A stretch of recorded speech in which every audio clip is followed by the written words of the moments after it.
am immediately going to jump over to the purchase and sale. All right, so I'm going to walk through this basically as if you would explain it to a client. And then of course, what typically comes up is something that's come across my desk over the last week or since the last time we covered this. Sometimes we go through this quickly. Typically, I like to keep the class right at an hour, so not that you can really get everything in an hour, but I know that we can only retain so much when we're talking about contracts. If we have much more than an hour, that could be deadly. So I'm just going to go through it. So the first part, parties. Obviously, this is going to be in a best case scenario. You want to have the exact verbiage, or excuse me, name that is on the deed for the sellers. I used to say you can only kind of use what you have in the tax records. You can go look up the deed. I do believe, especially now, with as crazy as the market is, it does behoove you, regardless of whether or not you represent the buyer or the seller, to go and look up and make sure you have all sellers that are included on the deed are listed on the contract. What you don't want is to go through, realize that the property records have not been updated in the MLS, or excuse me, in the tax records. And next thing you know, there's a spouse that was added or a spouse that was removed via the deed, and you have a voidable contract or some sort of conflict that could come up later down the road. As far as the buyers, the same thing. You want to have the buyers on here that are going to be purchasing the property and what name that they are in. So just make sure if you do have spouses that are purchasing or partners that are purchasing, that you include all of that on there. This is also a good opportunity in both times is to reach out to the listing agent. If you're the buyer's agent, you're submitting an offer, I want to reach out and say, hey, this is the information I have. Is that the proper information to be putting on the contract? I do realize in this market with multiple offers as quickly as things are moving, probably not the highest and best use of your time, maybe a little bit more difficult to do that. However, an option you have there.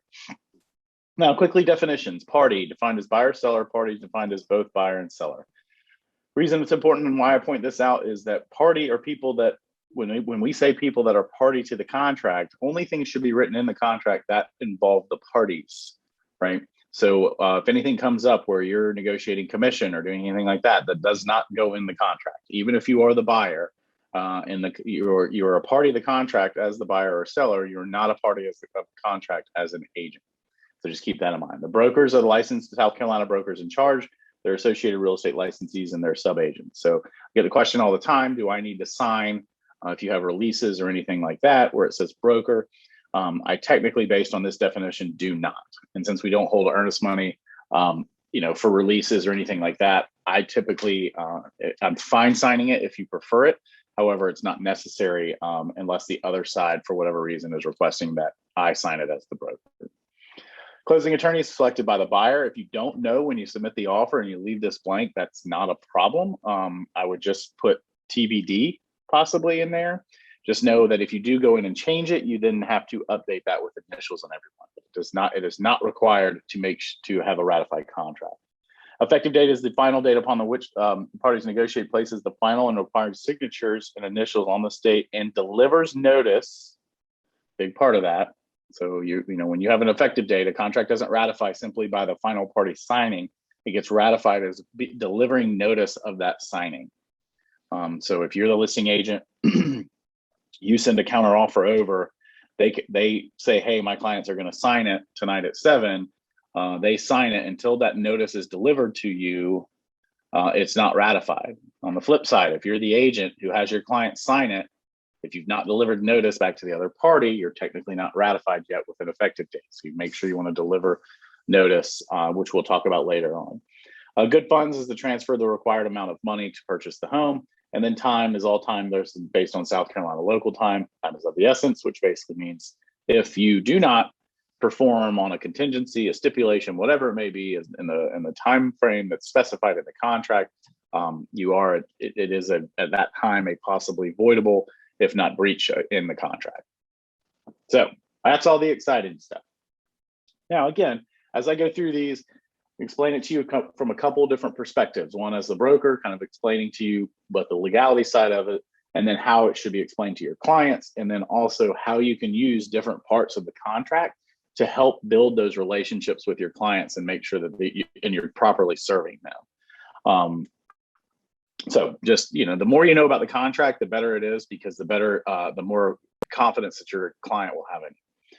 So one area that I see can sometimes mess this up is you get to this last part of section 1 where it says basically you've initialed that I've told you. So let's just use, for example, Aniqua is my client, and I'm sitting down and we're filling this out, and it says, all right, Aniqua, I need you to initial this, which is saying that I've explained the South Carolina disclosure of brokerage relationships to you. Well, if I haven't, that's not going to give her a warm and fuzzy on my competence as an agent, right? So if I say, well, this says that I've explained it to you, I haven't yet, so let me explain it to you really quickly. Again, every little bit counts as you're building the confidence. These people are nervous. It's in a high pressure environment right now. So every little bit that you do counts. Make sure they feel comfortable in this. So this is where they will initial that they have read and been explained the South Carolina disclosure of brokerage relationship, and that they are receiving either client or customer service in the transaction. I'm not going to go too much into agency. Actually, we're not going to go into agency at all today. I am going to actually probably cover that next week. There are a couple topics that I need to handle or to address. And typically what happens is the fourth Monday of the month is when I do that. Actually, this is the fourth. Is this? Yes, we skipped one. So we got pushed forward. All right, purchase price. Couple different things to keep in mind here. This is the price that they are paying for the property. Unless they're doing 100% financing, or if they're doing 100% cash, you will basically select the second one here that says they're doing a combination of financing and cash. Okay. If they are doing cash, or if they're doing 50% down, you would want to say verification of cash available for closing is attached or is not attached. Right. So if I'm the listing agent, I'm receiving an all cash offer, I'm going to want to see the proof of funds attached. If you are a listing agent, or excuse me, if you are a buyer's agent and you have a cash buyer, prepare your buyer that the listing agent or the seller may and probably should require proof of funds should they be offering cash. And if they ask for it and they ask for proof of it, it's not personal, anything like that, they're encouraged to do so per the contract. Okay. The last part of this, which I hate how it's snuck in here, I'm lobbying hardcore to get this changed, is this last sentence that basically says the contract is or is not contingent upon the sale of closing of the buyer's real property. And form SCR 504 is or is not attached. Form 504 is the contingency form for home sales. Basically spells out the terms that the contract needs to be held on this. By the way, let me see if I can do something really quickly here.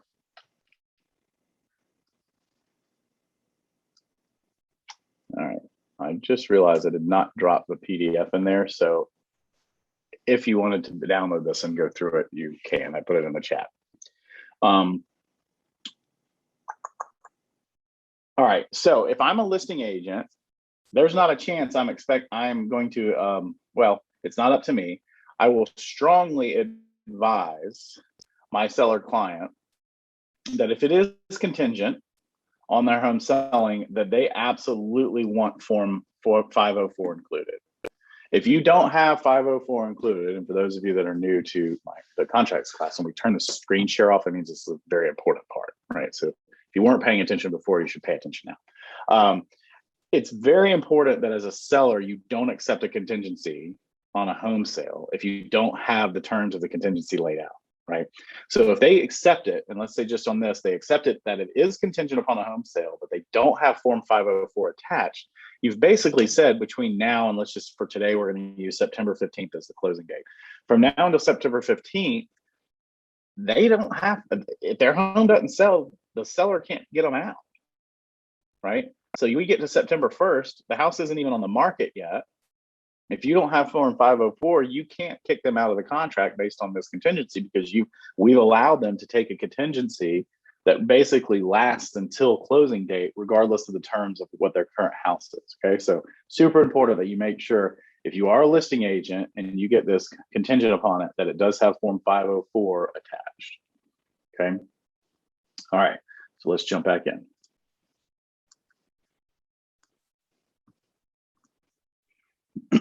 All right, so paragraph 2 talks about, or excuse me, section 3 talks about the description of the property. A couple things that's important to point out in here as it relates to different parts of the contract. First is basically it describes the property, that they're going to sell and convey, and buyer will buy for the purchase price any and all lot or parcel of land of pertinent interests, improvements, landscape, systems, and fixtures, if any, thereon further described as property. Seller agrees to maintain in operable condition the property and any personal property conveying in the same operable condition, including any landscaping, grounds, and agreed upon repairs or replacement from the effective date through the closing, subject to normal operable wear and tear.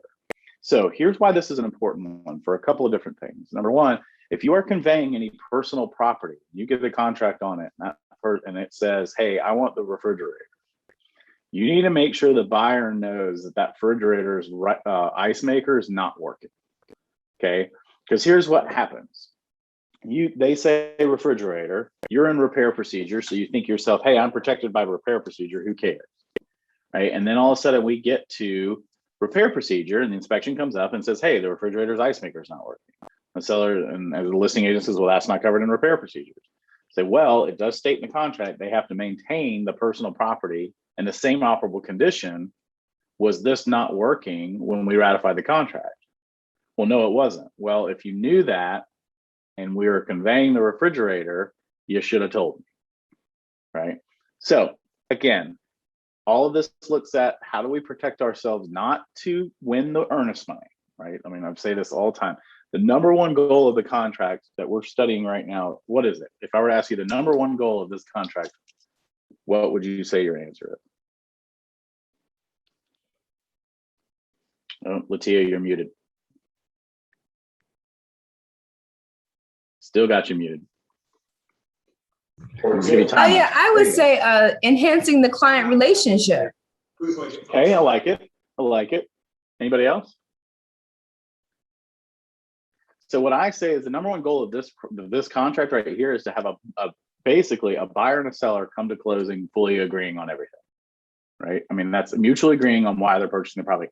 I know that sounds silly, but what happens is we write these and we translate these in ways and how we're going to stick it to the other side or how we're going to win the earnest money. And it's like, that's not, the goal here is for a seller to sell their home and a buyer to buy their home, right? So that we just need to make sure in that. So these are all things where people are like, well, do we really need to disclose the ice maker is not working? Well, I mean, legally, probably not.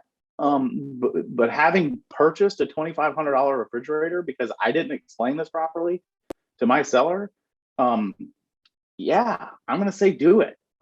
I'm going to take that risk and not have to buy a refrigerator that the buyer may say, well, I want a working refrigerator, and at least we can negotiate ahead of time whether or not you're going to do it. By the way, the buyer's not going to care that the ice maker doesn't work if they get the house they want, as long as they know from the beginning, for the most part, okay? So now this is an important one, this next part on here that really creates some problems. Just put it that way. So I'm going to diplomatically talk about this part of the paragraph. And this is where it says buyer acknowledges the opportunity and acknowledges opportunity to inquire about homeowners association issues, common area issues, master deed issues, assigned parking, storage areas, membership, lease issues, and financed equipment prior to signing the contract. So what this will say, if you're not careful, what this is, if you're representing a buyer, whoops, went a little too far.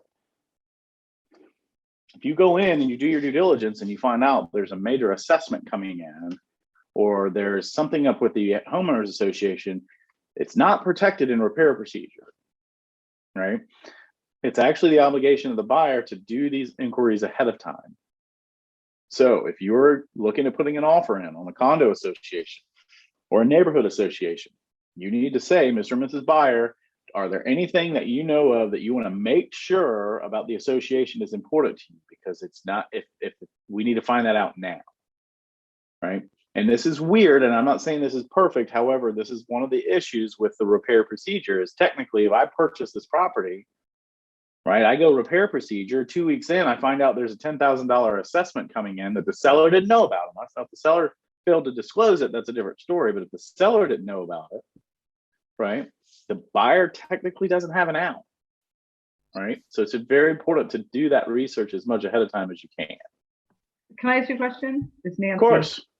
Yeah. So they don't have an approval of like receipt of documents for HOA or condo docs or approval of HOA or condo docs at all? I'm sorry, I say that. What was the question again? For my previous place, we had to approve of the condo documents or the HOA documents because there might be some financials that nobody knows about, Right, especially in, or and just approval. And we right, would sign a receipt of documents, have 10 days for the buyer to read them over and make sure, goats are not allowed and they have a pet goat so they can get out of it, right, or they're in the red and they obviously didn't know about that yet.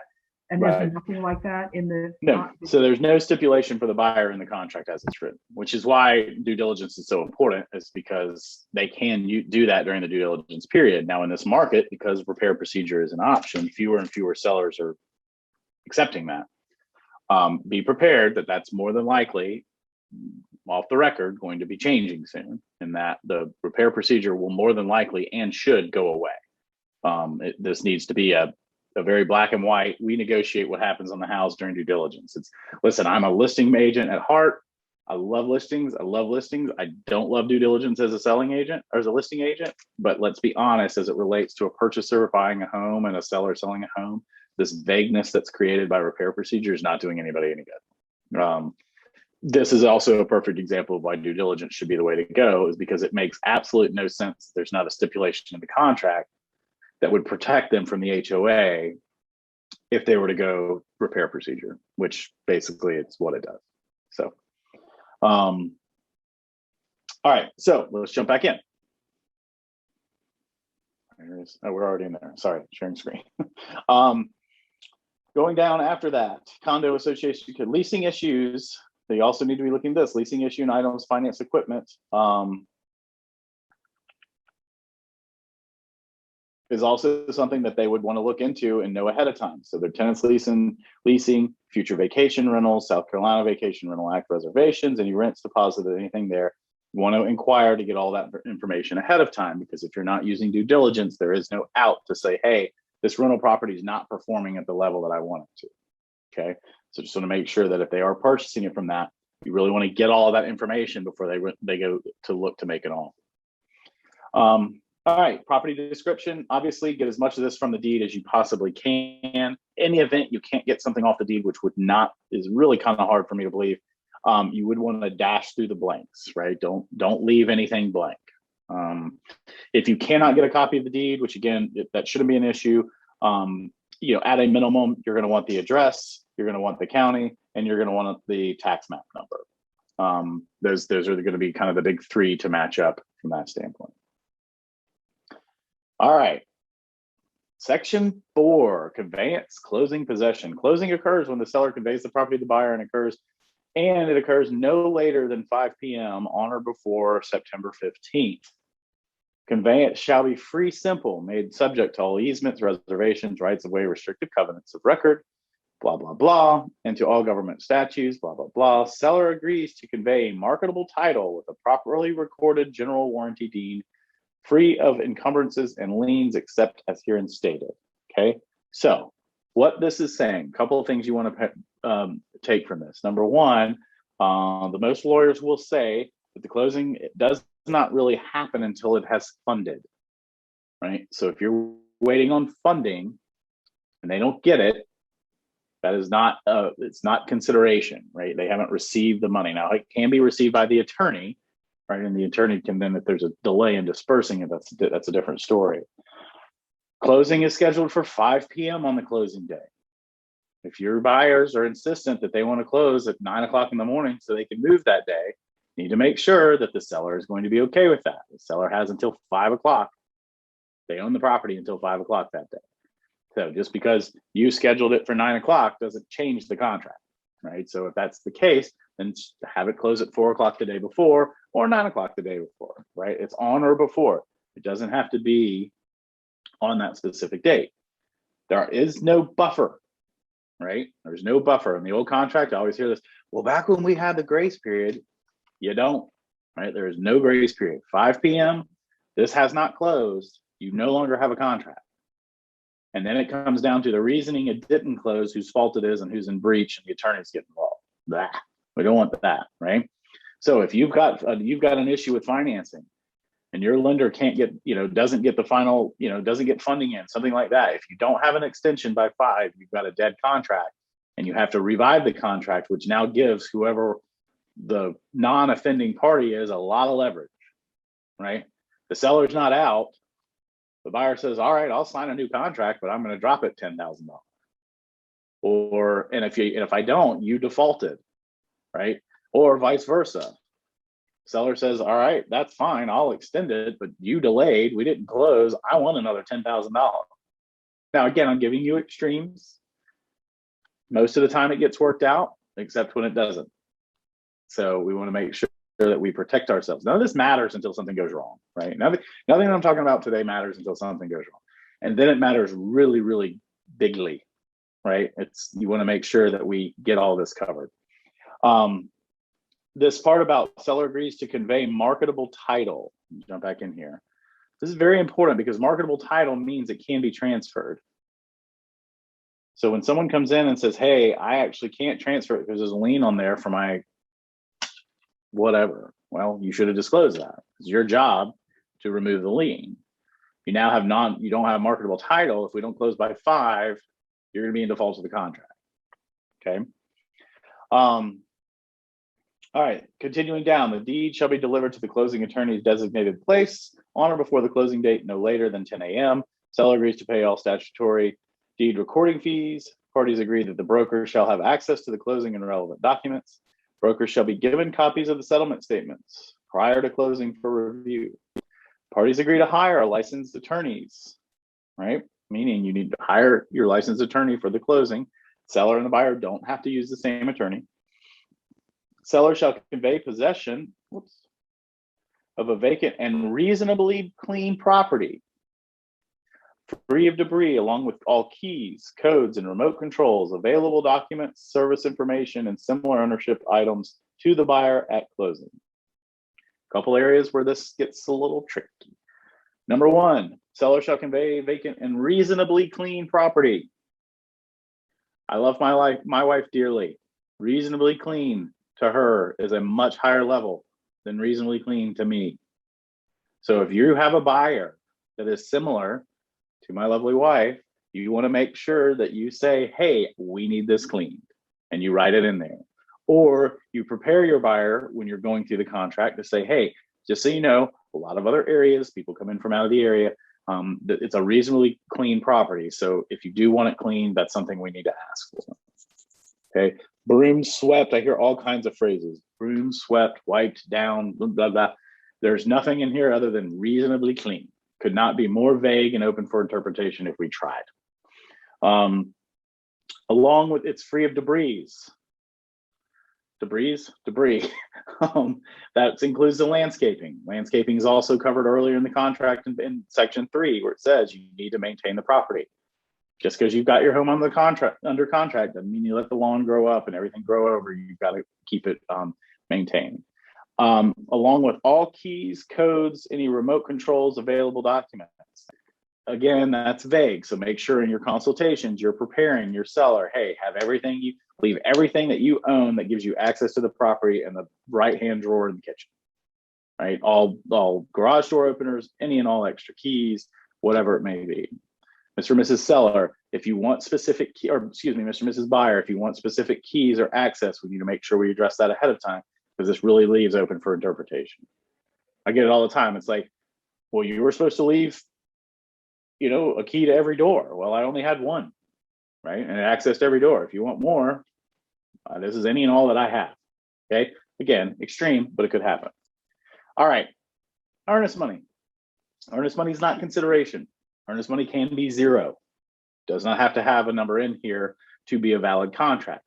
Never going to happen. However, a lot of times people say, they try. My wife is a queen at getting this little earnest money for her buyers to have to be put down as possible. As a listing agent, I want as much as possible. Now, a couple things on earnest money before we go through the rules. Earnest money is not punitive.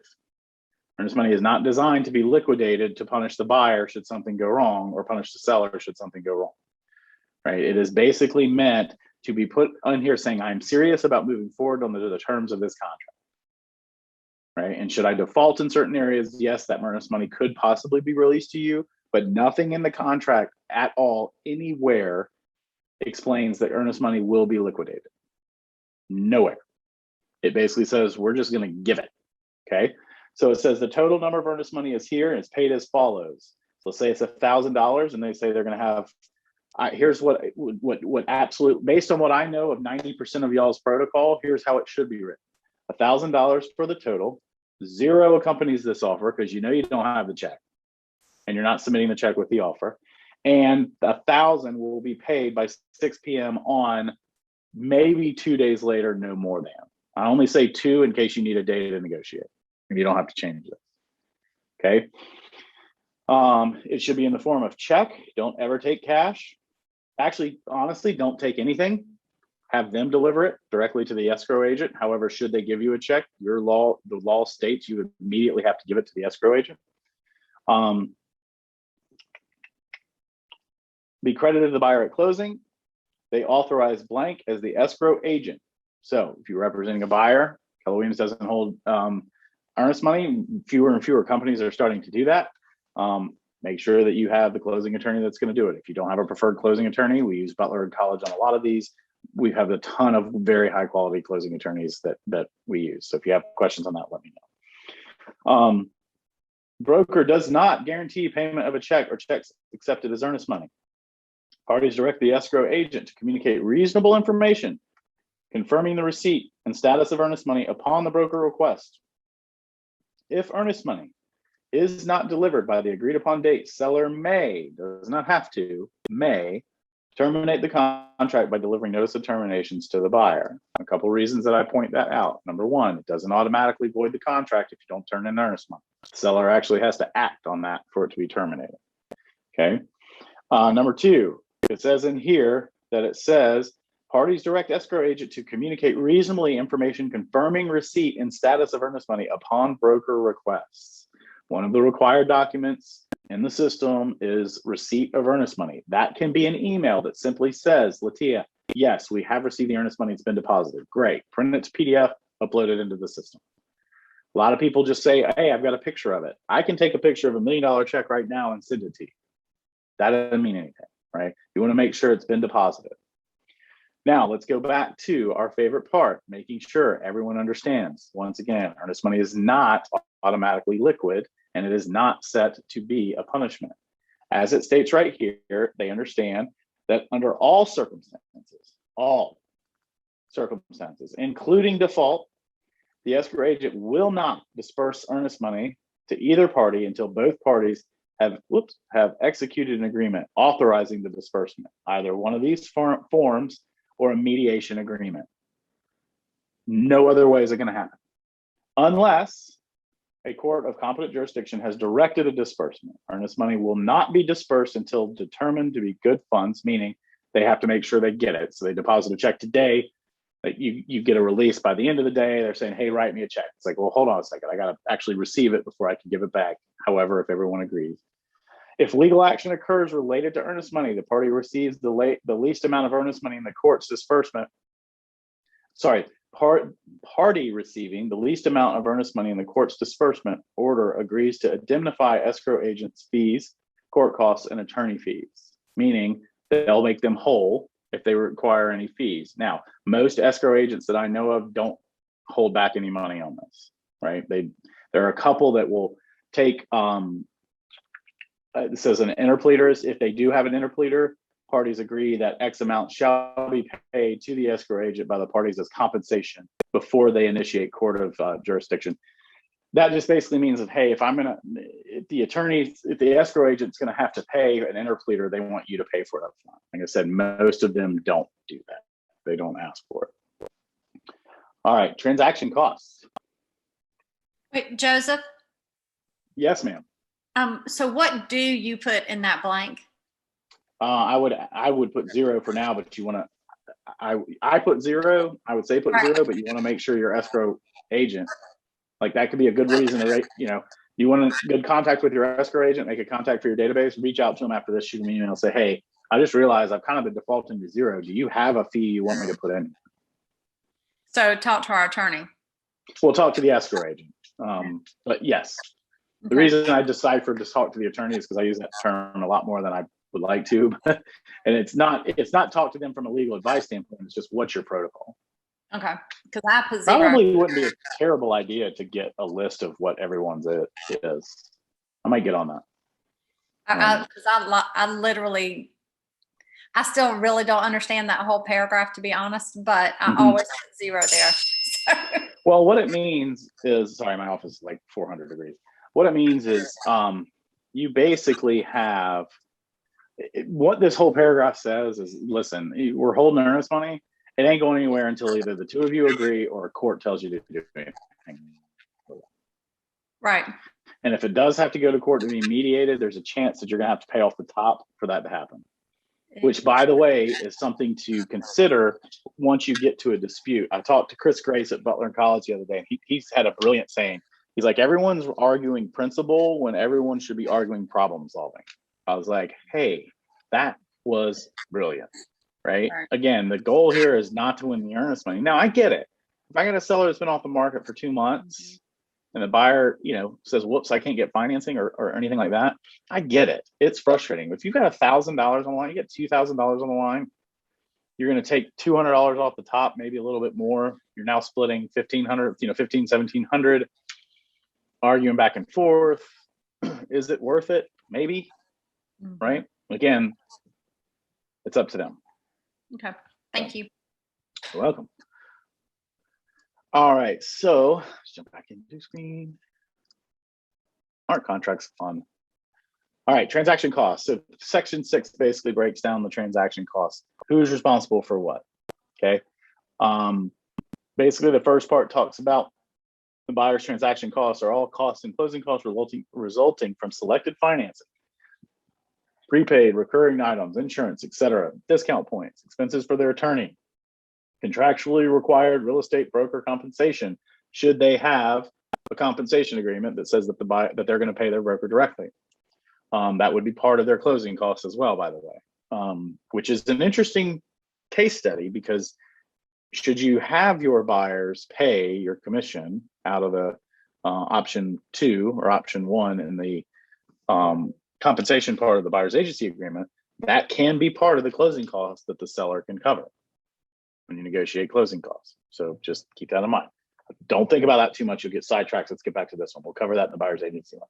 Seller's transaction costs include deed prep, deed recording, deed stamps, based on the value of the property, all costs necessary to deliver marketable title, payoffs, satisfaction, mortgage liens, property taxes prorated at closing, broker compensation, and fees and expenses from the seller's attorney. Again, what you want to take from this is, yes, it's all mapped out. This is pretty. It's in the contract that they probably signed quickly because they were one of 17 offers. Want to make sure in your pre-listing or in your listing consultation, you've given them some sort of net sheet so they don't, I can't tell you how many people come in and they see deed stamps and they're like, I never knew anything about this. I thought I had my mortgage and my commission. Now I've got a $500 attorney fee. You've got me a few $1,000s in deed stamps. Like, I didn't know any of this. I'm not selling. Right. And they will say that over the smallest amount of numbers. Right. So just, again, it doesn't have to be exact. Right. You can deliver it and make it very easy and say, Latia, here's what we call a net sheet. This gives you a rough estimate of what to expect. Right. This does not take into consideration your payoff. You'd have to add that or any other outstanding liens or anything you have on the property. All right. All costs. Second part of this, all costs to obtain information from or pertaining to the owner's association, transfer fees or costs similar to transfer fees, are either the seller's or the buyer's transaction costs. If no box is checked, the costs will be added to the seller's transaction costs. Okay, so something to talk about in this one. In your listing presentation or consultation, you need to change those words out. One of the checklist items needs to be, Shenandoah, do you know of any transfer fees or capital contribution fees or anything that your neighborhood has? No. Okay, great. Can we reach out to the association person and confirm that? I'm happy to do so and copy you on there, but it would be, they probably won't talk to me now without charging money. So if you will, just reach out to them and we'll have that in writing. Now, if they say no, or if you didn't do this let's say you get negotiations and the buyer comes in, submits an offer, and the offer says, hey, buyer's transaction costs, they check it off that it's actually going to be the seller's. Okay, so let's say this happened to me. So it's no longer hypothetical. So we got an offer and it says it's going to be the seller's cost. And I said, great. They asked what it was. And I said, well, really, they were trying to negotiate a bunch of other things. And we said, this is really any capital contribution fees, anything like that. And said, well, we don't have any. Like, I've lived here since it was built. We don't have anything like that. Well, I should have red flagged that. A lot has happened since they built their house. Little did we know, about 6 months prior, the HOA had voted in capital contribution fees. We come to closing, and now they got a $2,500 pop on there. That doesn't make them happy, right? So it's super important to make sure that you've double checked with your association. They've double checked with their association that it's not in there. Okay. At closing, seller will pay buyer's closing costs not to exceed X amount. There's a dollar sign in here, not a percentage. I am seeing a lot of offers come in where they'll say 3%. Quite frankly, that's not the hill to die on.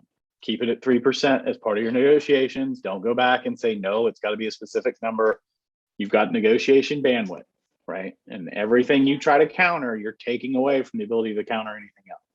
So if they do come in and they say, hey, we want 3% versus $9,000, which it should have been, quite frankly, I think that's smarter, because now all you have to do is negotiate the price, right? The percentage gets changed with the price. So again, I don't think that's a terrible idea. I realize I'm not sharing my screen. I'm gonna bring it back up. But this is technically done for a dollar amount, not a percentage. Now, keep in mind, this is also number is very small sometimes. So you want to make sure you review it in a very, very busy market. One person offered 375, the other person offered 385. Clearly 385 is better. We're excited, we're gonna sign it. Got to look and see, hey, whoops, I'm actually paying an additional $7,000 in closing costs, right? So you want to make sure you check this number. And the reason I say that, anytime I reiterate something, is because it's happened. We had one where it was 6% was written in there. We represented the buyer, seller, listing agent, nor the seller saw it until they got their settlement statement the day before, 3 days before closing. And the seller was like, no, it was 6%. It was a lot. The seller was like, I'm not doing it. I didn't see it. You can say I signed the contract all day long. I can't afford to do that, right? Listing agent said, I didn't see it, so here's my commission. I'm at fault for this. I should have explained it. I actually was happy that he did, because he didn't really have a choice. But then our agent ended up having to cough up some money too, because at the end of the day, the seller was like, listen, we can fight this all day long. And that's unfortunately not a battle that you're willing to fight, in my opinion, right? So just make sure you see it. Unless otherwise agreed upon in writing, i.e. above, everybody will pay their own side. All right, I'm gonna go, let's see, how are we on time? There's a chance we only get through, we'll see. All right, financing. Couple terms on financing. Buyer's obligation under this contract is or is not contingent upon the financing. One of the things I want to point out right now, if you have a lender that's saying, I guarantee you'll get a loan, and if you don't, I'll pay the earnest money and any costs that the seller incurs should we not get financing. And I feel so strongly about it, you don't have to make the contract contingent on financing. Because if it falls through, I'll cover all the seller's costs. Is that a good deal or a bad deal? It's a bad deal. Why? It's not in writing. Well, correct. Well, let's say they gave it to them in writing. Let's say that they gave a signed guarantee to the buyer that said, I'll reimburse the seller for the costs, anything they have, should we not get financing. You said a lender, right, is saying this? Correct. I think it's Ameris Financial is offering something like that. They guarantee financing, and if not, then there's like a $15,000 to $20,000 that they will like reimburse the buyer, that they could either keep themselves or they can give to the seller or however. And Okay. they guarantee that. Okay, guaranteed. Totally agree. I'm not questioning whether or not they can do it. Why is it bad as far as the contract is concerned? I don't know. As a quick reminder, is this a contract to win earnest money, or is this a contract to purchase a home? Purchase a home. They're going to lose Right. the house. They're not only going to lose the house, they're now going to be in breach of contract. And breach of contract means you are at risk. Let's just go down to just a quick little field trip really quickly. Default. If buyer defaults, let me pull this back up. So let's say this happens, and Anika, you're right. They have these programs, and they sound, quite frankly, they sound like pretty sexy programs. It's like, great, I can write a very strong offer now. Mhm. The problem is if the buyer defaults, which this will be considered a default. You said it was not contingent on financing. Now you can't buy it because you don't have financing. Mhm. Okay, so that's not a reason for you to get out of the contract. You got to find another way to buy it. And if you can't, you got to let them know. And the seller, the seller will have to terminate. The seller can pursue remedies available to the seller at law or equity, recover attorney's fees and all direct costs of litigation if buyers found in default or breach of contract, which they are. If you default, the buyers agree to sign. Those two don't matter as much as this one right here.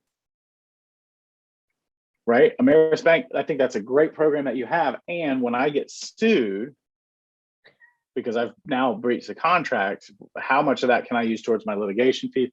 Again, being smug for a reason, right? These are the things that people aren't thinking about in that because of the market that we're in. And it's creating some situations where I get, and it's appealing to the buyer. And here's the deal. Here's the reality of it. 9 times out of 10, is a seller going to turn around and sue a buyer and make them buy the house and drag them through months of litigation when they can just turn around and get another buyer?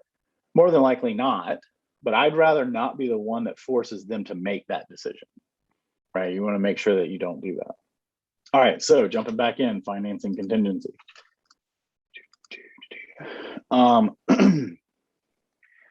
They're obtaining financing, the terms of the loan. I'm not going to spend a whole lot about this. What I want to do on a couple of these is financing contingency expires at closing. This is a very, very, very important statement. This contingency expires at closing. Okay, so if they don't fund or they don't get financing, let's even say it doesn't close on time and the buyer's done everything that they can, they're technically not in default, in my opinion. Check with your attorney. Because it says the financing contingency expires at closing. Buyer must make timely good faith efforts to apply for and obtain financing while refraining from contrary actions, meaning delaying getting information to their lender, going and buying a Porsche, right? Don't do those things. If you do those and you don't get financing, that would then be contrary to this financing contingency. In a timely manner, buyers shall inform seller and brokers of pertinent financial issues and authorize buyer's lender to disclose pertinent loan information to sellers and brokers. There's an old school battle of whether or not the listing agent should be talking to the lender. The contract says yes. Well, the contract says the lender should be talking to the listing agent. Okay. So if you're a buyer's agent, you find out listing agent and the lender have been talking. Now, I'm not saying it's probably not professional protocol or professional etiquette to call and say, hey, Shenandoah, I'm going to go reach out to the lender because my sellers are freaking out. I know you're super busy. I'm going to reach out to them, find out what's going on. We're currently dealing with an escrow dispute, an earnest money dispute right now because our sellers' thought is on this is they found out 2 weeks ago that the buyer had a forbearance and now has found out that forbearance is causing them to not get financing. Well, there's 2 reasons that the buyer feels that they deserve, or seller feels they deserve the money. Number 1, they should have disclosed they were in forbearance. It's a material fact, maybe. And number 2, you've had this information for 2 weeks. The contract specifically says in a timely manner, the buyer shall inform the seller and authorize the buyer's lender. The argument in this one was the buyer's agent was out of town. Well, either have someone cover for you or the lender should have said something. So who knows how it'll turn out. All right, let's see. Buyer shall apply for financing by blank. This should not be, in my opinion, any more than like 2 or 3 days from effective date. If you're not ready to apply for a loan within a couple of days, you should not be writing a contract on the house. Right? You should have everybody. I'm not saying you have to have had applied, but you need to be able to apply within a couple of days. And they shall deliver notice to seller of reasonable pre-final loan approval, which is basically worth about as much as the highlighted sentence on the screen, right? It's basically saying, hey, Shenandoah has turned in all our information And it sounds like everything based on what she's told me means we can move forward with closing, no bad conditions, right? Or unreasonable conditions. They have to deliver that by whatever date. Honestly, that one, 2 weeks is probably plenty. Final loan approval occurs when the lender funds the loan. That's when you have final loan approval. Okay, so you've got to keep that in mind. Stay on top of the lender. If buyer changes the lender during the financing period, they must notify the seller within, I would put 3 days, no more than, if I'm the lender, if I'm the seller. We don't need any time. You change the lender, tell me. Now, if you change the lender, this is a redundant sentence because this obviously is the case, but it says, absent written approval from the seller, buyer cannot change the lender. The closing date agreed upon in paragraph 4 will change as a direct result. Well, that kind of goes without saying, because if you needed to extend your contract now, the seller has to agree to that. So they'd have to agree to the change of date on per the contract anyway. If lender subsequently declines or fails to approve financing, the buyer shall notify the brokers as soon as possible. If the seller and brokers are notified of the inability to obtain financing during the financing period, either party may, not shall, may terminate the contract by notice. Then you have the lender in here, may change with everyone's permission up here, and you're good. How's everyone? Good. All right, buckle up. We're going to section 8. Everyone's fun one. And as always, we're going to work backwards because if I start with the repair procedure, by the time I get to the end, you're like, I'm out. All right, so you have 3 options as it relates to repairs. In no particular order, but we're going to start with the last one, is as is. If you don't check any of these, it will default to as is. As is not great for the seller. Everyone thinks it's so great for the seller. You can argue it's better for the seller. I'll give you that, right? But as is basically says, if you select this, all parties agree the property to be sold as is. It means the buyer buys the property for the purchase price.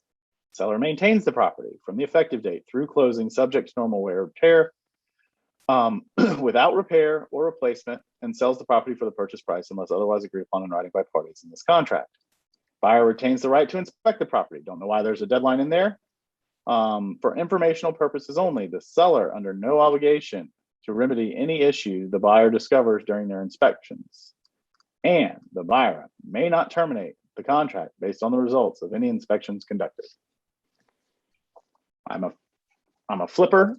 I know how to walk through a house. I know exactly how much it's going to cost. I'm going to throw in as is because in my brain, as is means you're just not fixing anything. But as is doesn't mean that 90% of the general population, even the most savvy buyers, is even if you find out that there's a nuclear waste dump underneath the house, you still can't get out of it, right? As is not, I don't know why this was put in the contract, because traditional as is thought process is, I'm going to buy the house as is, meaning I'm not going to ask you for any repairs. I'm going to get inspections to make sure it's not falling down. And I have the opportunity to get out if it is, but this is saying nothing, no reason at all. Now, a couple of reasons that's a problem. Number one, no buyers purchasing a house if they find out something is terribly, terribly wrong with it at all, right? Number two, this now creates a conflict with other contingencies, i.e. the CO 100, right? Because you can have as is here. Seller says, hey, I got as is, that's great. But you have the CO 100 contingency, you still have the CO 100 contingency. So if this, you can get inspections, not ask for anything, and that's fine, but the CO 100 comes out, technically it's still written into the contract. This does not supersede that. Or it might, as attorneys will say. Everything can be translated a certain way. So as is, I get it, right? From a seller standpoint, you really, really want it to be as is. It's really hard to argue that that's a reasonable term, okay? Or you have due diligence. Due diligence, very easily explained, is during the due diligence period,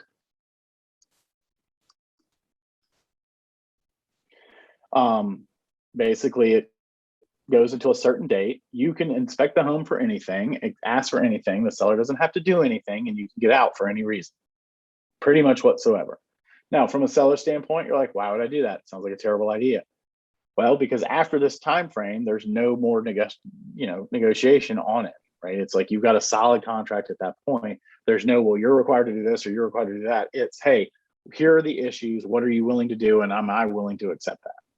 It's a true negotiation without any emotion back behind it, which is cost and repair procedure. During this time, they will conduct and obtain the inspections. They will deliver repair notice should they want any. If the seller says yes, great, you proceed under the contract. Or if the seller says, yeah, I'm going to make them, or no, I'm not, and you're going to renegotiate them, then you would proceed under the amended contract. Or if the seller says absolutely not, then you would proceed under as is. You're going to buy it anyway without repair, or the buyer can terminate the contract by delivering a notice of termination and the termination fee determined below. Okay. Now, here's what's going to happen. So let's go ahead and start preparing ourselves. There will be a time in the near future that there will not be the option for repair procedure in a South Carolina contract. Just trust me on that one. So start preparing yourselves on it, because immediately everyone's thinking, well, why was the seller, would I accept that? Well, you will accept it if the termination fee is high enough where you don't care if they terminate, because you've been covered for your cost of carrying the property while it was off the market. This, y'all, this in certain markets not far away, like Shenandoah, your old market, people are paying an obscene amount of money for termination fees. Y'all, we're talking right? So big digits, 6 huge digits. I'm listening to my friends in North Carolina. yes, it is unreal, right? So it's not, and the reason I tell you that is not to say that we'll necessarily go there, but to tell you that there will be a market where buyers will know that they have to say, hey, listen, I'm going to do due diligence, but I'm going to have to put, let's just say for round numbers, here's how my brain works. You're going to, if your due diligence period is 2 weeks and it costs $2,000 a month to carry that house, then your termination fee needs to be $1,000, right? I'm going to take the house off the market for a week or 2 weeks. I'm going to inspect it. And if anything's wrong, I'm out, and here's the money. Right? Or if anything isn't wrong, great. Or we negotiate and it doesn't work out, I'm out. It's a win-win. Okay. So it will happen. If you want a due diligence contract to be accepted now, you're going to have to start talking to your buyers about these fees. And if you do submit an offer, which is due diligence versus repair procedure, make sure you have called, emailed, and text the listing agent to know that there is a termination fee in there that's not just $100. Because agents right now, Lynn wrote an offer this yesterday, one of 17. Okay, they're not looking at all the details of the contract. They're looking at 4 things: price, closing costs, repair procedure, closing date. Right? So if they look in there, they see the price is great, this is great, and there's due diligence, not repair procedure, and they don't look anything up, they're throwing it out, right? So you want to explain, hey, you're going to see it's due diligence. Please note and have your seller note that we actually have a termination fee of X, right? We don't expect them to take the home off the market and not be reimbursed should we not move forward. Now, will it happen? I don't know. You know, it may be open for negotiation. Okay. So Joseph, what happens to the earnest money when you go into this with the termination fee? Great question. So typically, not typically, on its face, what should happen is you send a termination with, let's just say it's $1,000. You send a termination with $1,000, say, here's this, and then they release the earnest money, you get all your earnest money back. Okay. What's typically happening though, is they're sending a termination with an earnest money release. And let's say it was $2,000 in earnest money, and they're releasing $1,000 to the seller, and they're keeping $1,000 for themselves, which is essentially the same thing. It nets them the same. Yeah. There are not a lot of people who are just stroking that check for the difference. They're just saying, hey, keep this out of that portion of the earnest money. So, all right. Repair procedure. Here we go. Repair procedure, in its quickest description, are pre-negotiated repairs. Okay. So Mr. and Mrs. Buyer, when you go to repair procedure, you are negotiating ahead of time what the seller is willing to do. And when you let them know everything that falls under that, they can say, yes, I'm going to do it. No, I'm not, or try to renegotiate. But at this point, if they agree to do it, you move forward with the contract. Okay. So states in here, all repair inspections and requests must be completed and delivered to the seller by 6 p.m. on certain date. Basically, you inspect anything, and if anything is needed to be done to place the heating and air conditioning system, electrical plumbing system, water supply system, water waste system to be conveyed in operative condition or to make the roof free of leaks, to embrace and address environmental concerns, and to make the improvement structurally sound, they should deliver by the deadline above. So basically, I get the home inspection done by August 15th at 6 p.m. I send them a list that says, hey, here are the things that are covered that need to be done. Okay. If the buyer does not do that by the date above, the buyer shall waive any and all rights under the terms of this section. If the lender's commitment requires additional inspections or certification, these are to be provided by the buyer. If it's FHA, this is a big thing right now we're getting is like, well, if it's FHA, the seller's going to have to do it. There's nothing in any of the documentations that say that. Okay, now the buyer, if they're getting some type of specialty financing, may not have the ability to do it. So it does become a negotiable item down the road. Buyer at buyer's expense shall have the privilege and responsibility of doing all of the further inspections that they want that don't really pertain to this. However, if they need additional inspections done by their lender, it's up to them. Okay, that's what the rest of this paragraph says. No later than 6 p.m. on, I would say this should be about 5 days later to be reasonable, because the seller's got to receive the information.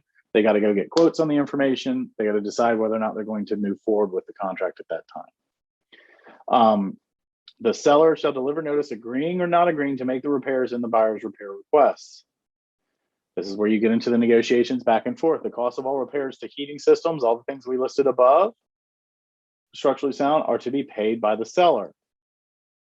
Seller paid requests do not include home maintenance, flooring, right? Fogged windows, grandfathered code issues, landscaping, preventative maintenance, cosmetic changes, home improvement, and energy efficiency. The seller contractually agrees to make all the requested seller paid repairs. The parties agree to proceed under the amended contract. Repairs to any other items are the responsibility of the buyer. So you get a repair addendum and it says, hey, we found all these things wrong. Seller says, great, there are 10 things on here. 5 of them apply, 5 of them do not. I strike the 5 that do not. I say I'm going to do the 5 that do. I've performed on the contract. The buyer can't say, okay, well, let me see if I'll consider this. No, I've said I'm going to do it. You have to move forward on the contract. Now, where the argument or the dispute comes in is whether or not the fogged, well, it's specifically in there, the windows that don't stay open are part of it. Are smoke alarms part of it? Are, what are some other ones? What are we seeing these days? Ooh, this will be a fun game. Let's do it. Fire some things off at me. What are some things that are coming up on inspection reports that are gray areas right now? Would tree removal or that type of stuff be included? Good question. No? We actually just had that one too. Tree removal is not included. Somebody says, well, it looks like it's going to fall in the house. It's a safety concern. Not saying it's right. Not saying it's right. Not included, in my opinion. Now, you could possibly argue that we've mastered the art of stretching what's an environmental concern. And those you could maybe argue it's an environmental concern, right? Windows staying open is not covered. Everybody says, well, it's ingress or egress. That's done through doors. People say it's a safety hazard if there's a fire. Safety is not included. Not saying it's right or wrong, right? It's just part of what it is. Smoke alarms, out. One big one we get all the time is electrical panel. Electrical panel's got 14 different wires tapped into one breaker. Does it function? Because if it does, nothing has to be done. Okay. This is why, by the way, it's not as clear cut as it used to be. And they're trying to make it more clear cut with these bolded, like grandfathered code issues. What does that mean? Well, does it mean when it was built that wasn't a code? Okay, well, what happens if it were, let's say you had an add-on. They added a garage on 2 years ago and it's not up to code in certain areas. And it should have been built up to code at the time. Is that covered in grandfathered? I don't know, to be honest with you. I think that's a tough one because it's not, I mean, I don't know. That's a tough one. I would say yes, because you look back and say, hey, it's one thing if it's a hot water heater without an expansion tank that was put in prior to the expansion tank. But if you had Joe the plumber come and put it in, or your uncle put it in, or you did it yourself and you didn't put it in there, I would argue that's not a grandfathered code issue. It should have been built up to code at that time. Okay, so there's a lot of openings to interpretation in there. All right, so let's jump back in here. All right, if seller does not timely respond per above, this is where it gets super fun. Because the seller's like, well, buyer says, I'm going to do this. Seller goes dark.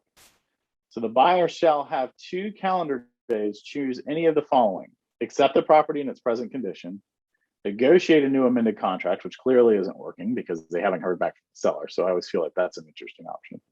Or terminate the contract by delivered notice. If the buyer fails to accept the contract with the seller or terminate within 2 calendar days, the buyer agrees to buy and the seller agrees to pay to sell the property as is.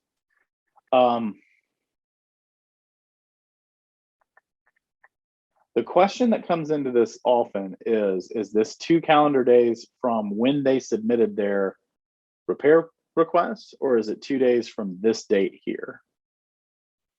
So that's the big question we have. I say it's the sooner of whatever one what you're trying to figure out, because I can interpret both of them. There's a little bit open for interpretation, but really it should be 2 calendar days from when the hold on a second. Sorry. I normally can explain this one pretty clearly, and I'm drawing a blank on it.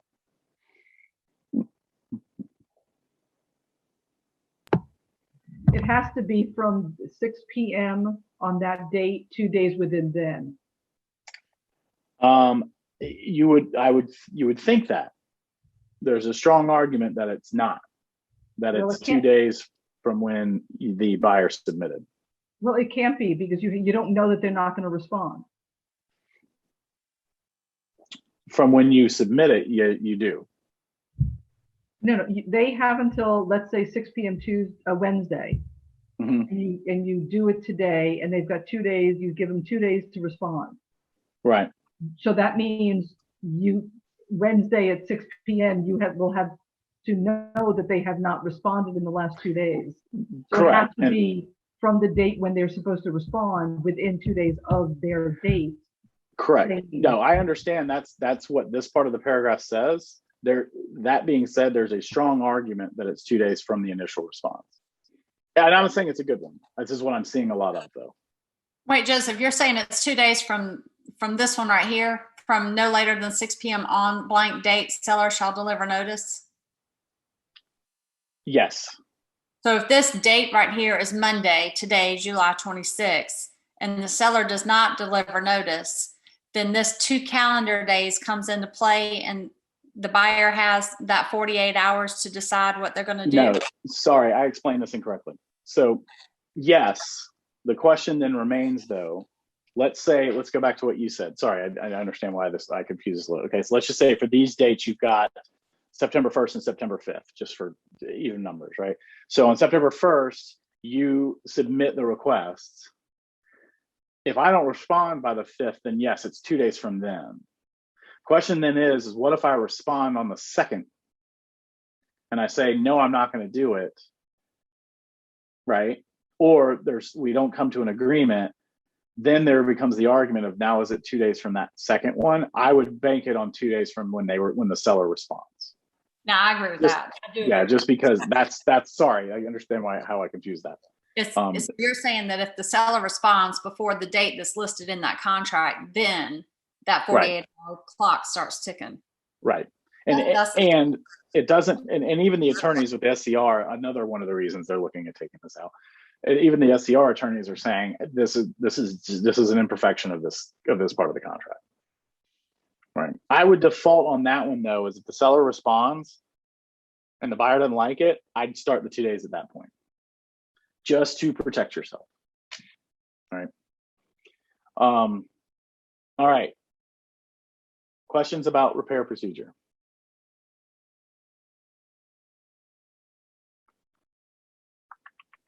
How long before it's gone? Not soon enough. Not soon enough. It's interesting. I will tell you, I'm on the forms committee with SCR. So it may or may not have been formally submitted as a recommendation to the executive committee last meeting. There's a strong argument like there's a strong divide amongst the committee. And it's fascinating, and I get it, because there are some markets where they very clearly understand the repair procedure. There are some markets where they clearly understand it. They just don't care. I mean, we've got the challenge with our market is we have so many out of area buyers coming in. This concept does not.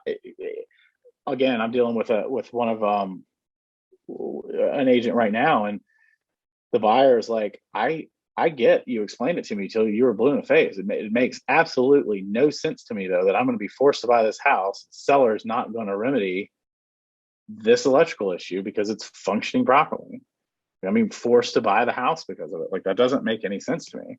Yeah, I never heard. I mean, when I bought my house here after doing real estate for many, many years everywhere else, and if the roof is not good, but it's not leaking, that to me is crazy. I mean, you're missing shingles, you've got nails gone and all of that, but it's not leaking. It's like, but it's not good either. I mean, it's the weirdest and the thing. argument becomes, I mean, there's some where the insurance is so high, the buyers now are having to pay more, and technically, if they can get it insured, they don't have. I mean, you've got our house. We got a rental property that's got the original roof on it. Right now, if we were to refinance or anything like that, like you're not in a good position.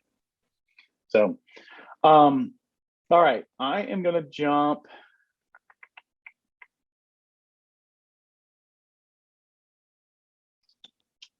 I'm going to highlight a couple more. So I'm going to get us out of here by 3:15. I do want to do a couple of quick highlights moving forward from this one. All right. So appraised value. Please, please, please be careful allowing your buyers to waive appraisals. If you get a situation where they want to waive the appraisal and they want to only pay up to a certain amount more, please don't start practicing law. We've got some verbiage on that, so please reach out to me. They say, hey, I'll pay $400. I want the house.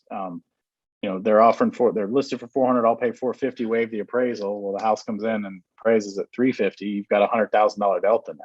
I mean, that's a lot. So if you only want to cover the appraised value of up to $50,000 more, we need to put that in a contract. Okay. Again, contingent on appraisal and contingent on financing are two completely different things. And most lenders, with few exceptions, don't care if it doesn't, as long as their loan to value ratio goes to where the appraised value where they want it to be, the buyer can make up the difference. They're going to be fine with it. All right. So, wood infestation report. Keep in mind, if you have as is, and once you negotiate out terms in your repair procedure or the repair section, you still have the wood infestation report to do on this. One thing we're seeing a lot of right now is this deadline. If you've got a buyer and you've negotiated for the seller to have it inspected and the seller to do all the bus driving on it, you better make sure they do it on time. This is why one of the many reasons I think if you represent a buyer, you should not be advising your buyer to have the seller do this. This should be a buyer's cost, a buyer's job.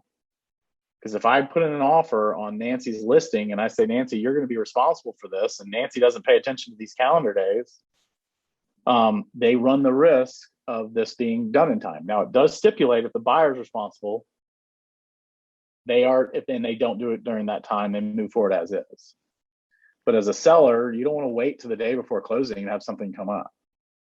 So, property disclosure. There's really only one time where you can be exempt from it that is acceptable as agents. This is in a Keller Williams policy.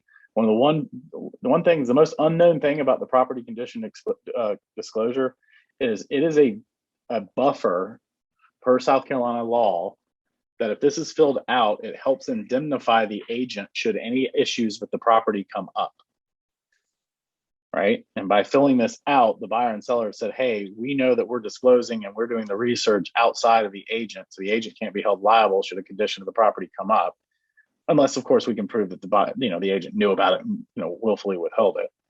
Right? But if you don't fill that out, you lose protection as it relates to long-term liability. So when people call all the time and say, hey, they want to fill out an exemption form because they've never lived in the house, it's not a reason to be exempt.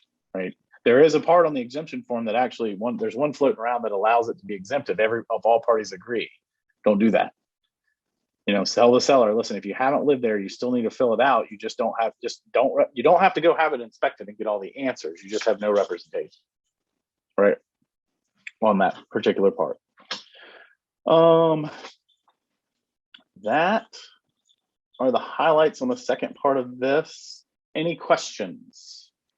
I know we didn't get through it all, but I want to be respectful of y'all's time, and we can always come back and cover these. Of course, if you have any questions, we can go through them. I don't have a question, but thank you so much for this class. I always get a little more out of it. Thanks. It's like every time. I mean, look at it. I've talked about the repair procedure. I don't know how many thousands of times, and I was like, wait a minute, why is Nancy stomping me on this? Right? I have a running list in my well, first of all, I'll show you. You want to see a real nerd? Like, this is a nerd move. Hold on.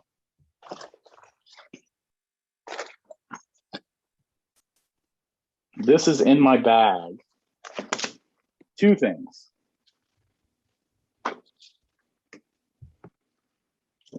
If Lynn were watching this, she'd be like, hands off, ladies, he's mine.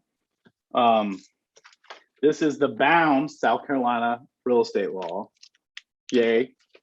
And a list of the most used forms that I carry around physically, because it's like constantly, it's like you're looking at it. And I literally looked around the other day and I was like, this is my life right now, right? But this is our life right now. It's a busy time. Emotions are super duper high. We can do as much as we can. And at the end of the day, this is why I always make the point. It's that comfort level that we are creating with our clients to say, hey, we're in this together. I'm a professional. I'm going to relay as much as possible. And there's going to be a chance on days that end in Y that I don't know all the answers. And I got to have other people go to. But things And then are so in addition to different that, I now. got my list of peeps. This is what this time, I'm kind of rambling now. It says discussion for peeps. This is in my, whatever it's called, the task list. And I have 5 different people that I keep a running list of things I need to talk to them about. And number 5 is attorney. So it's just like weekly call to the attorney to say, this one came up. So anyway, long story short, too late. There's a lot going on. It's busy. So I appreciate those of you that come back.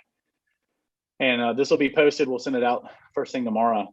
And then that'll have all the ones in there. We're trying to do a better job of categorizing the topic, the title of it, so because all the old ones just say contracts class. It's like, well, that's helpful. Thanks. Which one?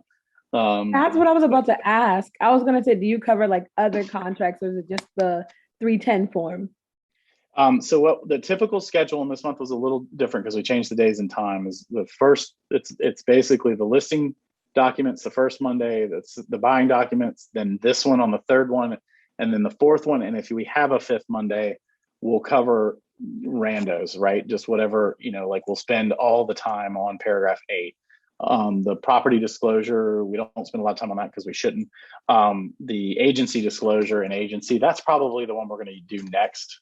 So we really change it up. We're 2.0 on the contracts class is to do a better job of letting everyone know what that is, right? Like what the upcoming one is. My hesitancy on that is I think there's some appeal to the mystery, right? You don't know what it is, so you're going to show up and be like, hey, I didn't even know I needed to know that. Whereas if I put buyer agreement, they're going to be like, oh, I don't even know what a buyer agreement is. Or I know that. I work with thousands of buyers. So, all right, guys. Well, if you don't have any other questions, I'll let you go. Of course, if you have any, I think Latia, did you send me a couple of homework ones? I did. I know. I tell you what, star student. I said last week, guys, fill one out, send it to me. She did it. I got, I think, 3 of them today. Oh, yay. So I'm going to go and review them, and we'll see how you did. I'm going to grade it, and I'm going to post it everywhere, how you did. I can dig it. I can dig it. Thank you. All right, guys. Y'all have an awesome day. If you need anything, let me know. Thank you. Thank you so much. Bye.